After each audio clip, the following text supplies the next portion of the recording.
Kung bago ka lang sa channel na to at isa kang true-blooded Aldab Nation na nagmamahal po kila Maine Mendoza at Alden Richards, tama po ang channel na pinuntahan mo, kaya consider na kitang bagong subscriber. Welcome back mga kaaldab. Ito na naman po ang inyong lingkod, si Mr. Destiny, at magbibigay na naman tayo ng pinakamagandang update po ngayon sa social media mga kaaldab. Ito yung pinaka-latest ngayon sa social media na pinag-uusapan po sa Instagram, sa Twitter at syempre sa Facebook. Maraming komento ngayon na naglalabasan sa Instagram, sa Twitter, sa Facebook, kung saan nga po mga kaaldab umaayo na naman po sa Aldab Nation ang mga bali-balita. Ito naman po talaga yung buong story at buong kwento. Di po ba? Nasa McDo naman po talaga magse-celebrate ang real life couple. Ngayong 15 years anniversary ni Alden Richards sa showbiz, marami na pong komento ang naglalabasan. Maraming post, maraming pagbati. At ang simple at nakakagulat na pagbati ni Mengay ay ang pag-post niya sa kanyang Facebook na kung saan sinasabi doon mga kaaldab na mas maaga pa ang selebrasyon ang magaganap, kung saan nga po ay sa Santa Maria, Bulacan sa McDo. Pansin niyo po ba na mas pinaaga? Pansin niyo po ba na mas malapit na siya? Po ba? Alam niyo sa mga gantong galawan mga kaaldab, 101% updated po si Mr. Destiny. Taliwas po sa mga sinasabi ng iba na nagbabakasyon daw po si ganito ganyan, mga ganito. Yung tipong mapapaisip ka naman po talaga. Yung tipong mahanap mo yung mga bagay-bagay na dito nyo lang po talaga sa channel ni Mr. Destiny mapapanood at mapapakinggan. Common sense na lang po sa mga bitter po sa akin, sa mga laging galit, sa mga inis na inis. Normal lang po yan. Kasi ano man po yung gawin nila, ano man po yung sabihin nila, ano man po yung ipaliwanag nila, wala talaga. Di po ba? Mananatili pa rin pong matatag at kampante ang Aldab Nation. Gaya po ngayon, 15 years ni Alden sa showbiz. Dito pa lang panalo na po ako eh. Kasi lahat po ng mga sabihin ko rito, 101% galing po ba talaga sa social media. So, 2010, 2013, yan po yung panahon na kung saan kasikatan ni Alden. Pagdating ng 2014, bumagsak ang karir ni Alden. Di po ba? Kumbaga pagsapit ng 2015, resign na siya. Negosyo na nga lang daw po yung kanyang gustong mangyari at maganap. Ang huling guesting niya sa Bubble Gang na hindi na nasundan at sinalo nga po siya ng 8 Bulaga. At eto mga kaaldab, alam nyo naman po siguro yung buong kwento na yan dahil paulit-ulit ko pong sinasabi at ina-update yan. Gusto ko lang pong i-remind, gusto ko lang pong sabihin lalo na po sa mga baguhan na hindi po Alden fanatics ang nagdala at nag-survive kay Alden Richards. Para lang klaro kasi masyadong mayayabang po ang mga Alden fanatics. Masyadong maangas po yung mga, although hindi ko nilalahat po ba, hindi ko naman po nilalahat ang mga Alden fanatics. Yung iba lang po na kung saan kapag mag-react at mag-komento akala mo maraming alam, di po ba? Kaya po yung iba tahimik lang pero mas maraming alam. Gaya po natin yung mga nangyayari kay Alden sa bench, sa Bibo, sa selebrasyon niya sa Laguna at pagpunta niya ng Bulacan, at bakit mas mahal ni Alden Richards sa mga taga Bulacan kaysa sa mga ibang probinsya na malapit nga po sa Laguna. Common sense na lang po, napakalayo po ng Laguna sa Bulacan. Halos ilang oras mo siyang biyahe bago ka makarating.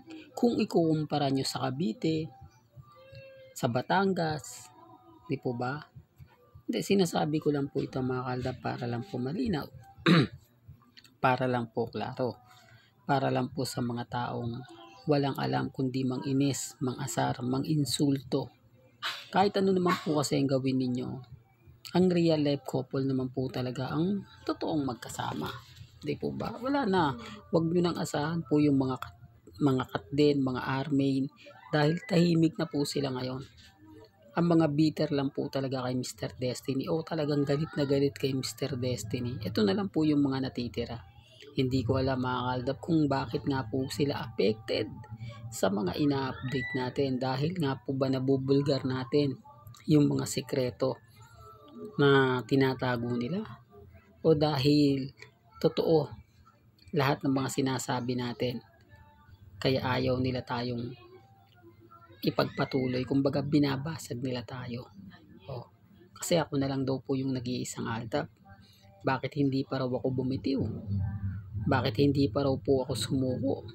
Gayong karamihan daw po ng mga vlogger ng aldab bumitaw na, nagpalit na ng mga ibang content, at yung iba nga po daw kumbaga hindi na nga nakikita.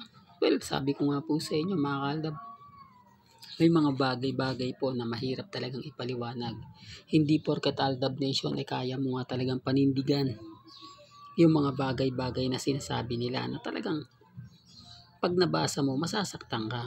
Lalo na po yung pamilya mo dinadamay po nila.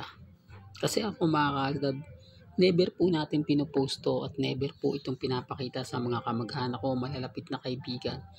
Masyado kasi silang maapektuhan kapag nalaman nila. Kaya hindi ako gumagawa ng dummy account.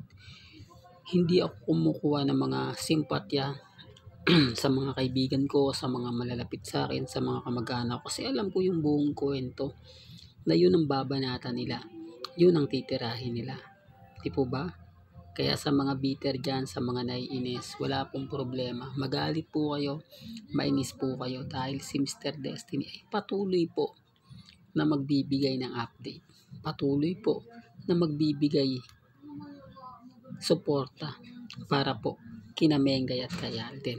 Sa mga guilty lagi, sa mga update ko, sa mga naiinis, tanggapin nyo na lang po yung katotohanan na hindi po magbabago at hindi po bibitiw si Mr. Destiny.